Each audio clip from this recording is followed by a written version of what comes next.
Hey everybody, welcome back to the channel. This video is going to be coming out a little bit later than the event itself, but I did fall into the gambling ring and I spent $200 on this event.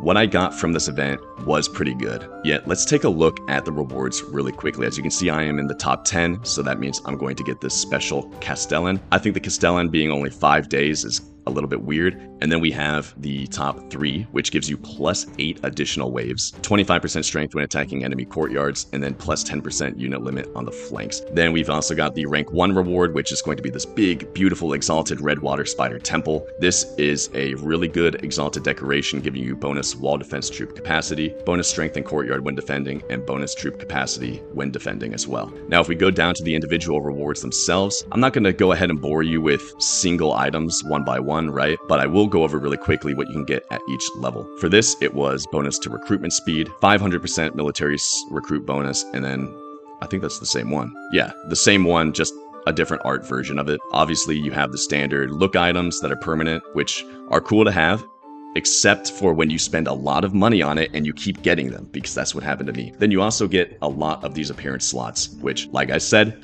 originally, I'm excited, I'm ecstatic to have cool things to make my buildings look better until it starts affecting the rewards I'm supposed to be getting for spending money on this.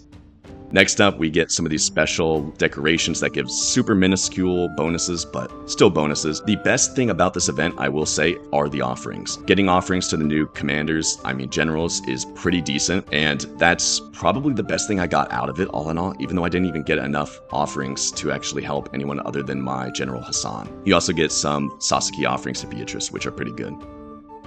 And then for level 2, now you can also get an additional bonus to mead, honey, and food production. 2 variants of that. Level 3, we can just keep ramping up. More exalted decorations become available, more general XP bonuses, and then we keep unlocking additional big boy decorations. So this one's going to give you now 1,000 recruitment speed bonus. And then this one is going to give you plus 18% to your wall. It's pretty much, half of what this one was. Then we go to level 4. As you'd imagine, everything keeps stacking up.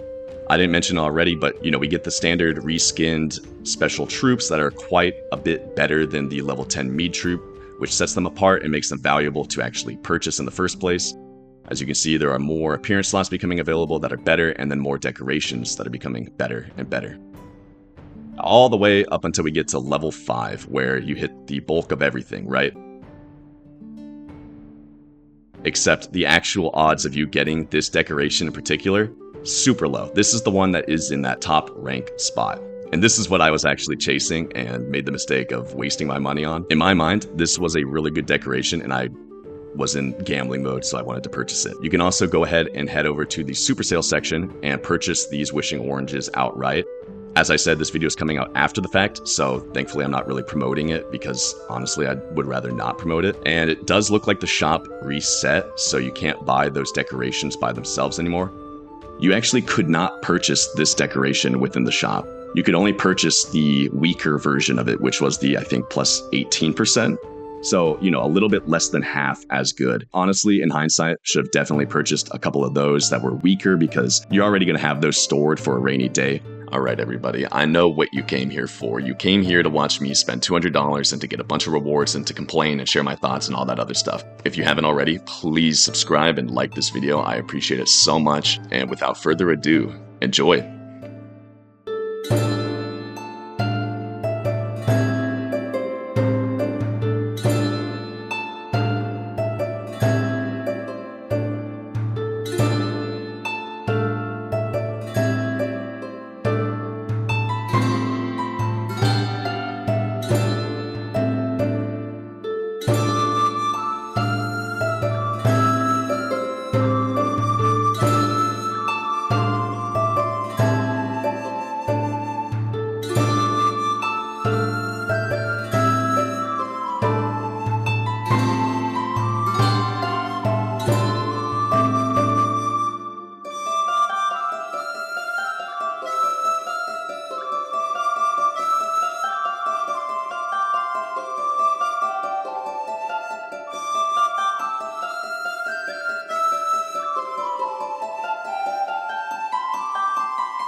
Here's what it all looks like within my castle.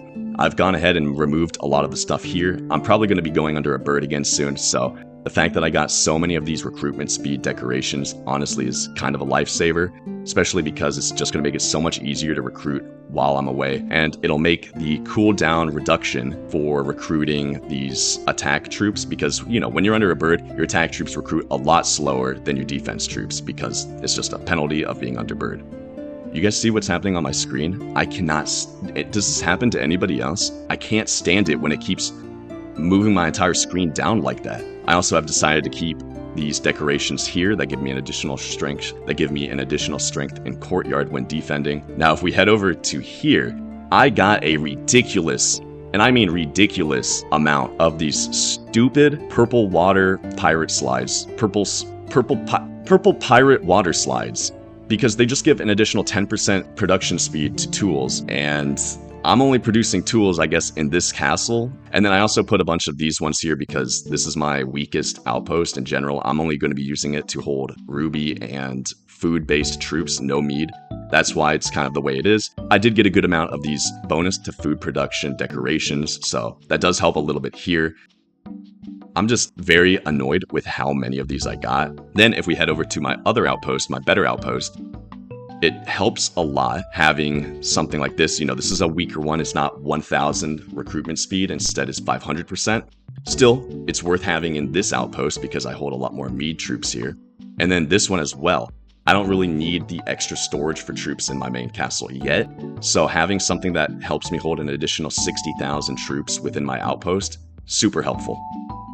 As for the Exalted Pirate Ship, I got a lot of these. Now I do a lot of mead troop recruiting here, so it makes sense to have it here. As you can see, it feels like I got scammed. I'm not saying I got scammed, it was my choice to take the risk and take the gamble. I think the odds of actually getting one of those super good wall defense capacity decorations is less than 1%. I guess I should be grateful I got as many Exalted decorations as I did. In addition to that, I have a bunch of these bonus to mead production, small decorations. You know, these aren't that good. Plus 200 isn't a lot of honey, in all honesty. This one is probably the best of them all, which gives me an additional 5,000 capacity for mead troops. Kind of insignificant in hindsight compared to a lot of the other Exalted decorations that have come out. Nonetheless, still super beneficial all in all because all of these special recruitment speed decorations are going to help me produce way more troops while I'm on bird. If I have to take anything away from all of this, it's going to be don't gamble. Don't spend money on this gacha event. You're just going to be left chasing a bag. I don't even know anybody who's actually gotten this decoration, so keep that in mind. Take it with a grain of salt. I don't want to give any additional promotion of this kind of a gambling mechanic anyways. One more thing that's actually worth pointing out would be how many of the better troops I got. So as I mentioned, these troops are stronger than the normal troops. So we've got a normal Valkyrie Ranger here, 310 range attack. Then we've got 372 range attack. So this might as well be a level 11 or a level 15 Valkyrie Ranger. I like the reskinning as well. As you can see, I hold a lot of those special troops within this outpost. So I got 22,500 of the Summer Huntress, then I got 9,000 of the Summer Marksman. So as you'd expect, the defenders as well can defend way better. On top of that, I got 15,000 of these Fruit Pirates and 15,000 of these Fruit Rakers, which are just the melee version. That alone might be worth it to me, just to have those better troops, because when I do come off bird in the future, I'd love to get back into some PvP and record gameplay for you guys. However, all in all, would I do this again? Absolutely not. I hope you took something away from this video. Be sure to like this video, subscribe, and I'll catch you in the next video. Peace.